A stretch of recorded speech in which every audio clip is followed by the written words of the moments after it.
Neil, one thing that both Tom and I observed at the top of the show is the inversion of the 2s10s curve, that it's sort of sitting in now, whereas it was flirting before, and the 30-year yield hitting another record low. You say that at first sight, the gloom in the bond market is easy to justify. What does a second or third sight tell you? Well, a second or third sight is that it's really only the bond market that's pointing to recession right now. Now, that's easy to dismiss at your peril, because not least because it's been perhaps the best indicator of recession of almost anything going back for the last 30 years. But I think that this perhaps gets to some of the points that Bill Dudley was talking about in his column yesterday.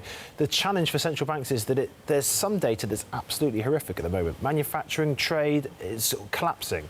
But the service sector, consumers, they're doing OK. They're holding up relatively well. The labour market's holding up OK. There's no signs really of excess leverage in the system that would have perhaps predated presaged previous downturns. So I think that one of the things that perhaps this speaks to some of the dichotomy between what's happening in the bond market and the equity market is that it depends whether your glass is half empty or half full at the moment.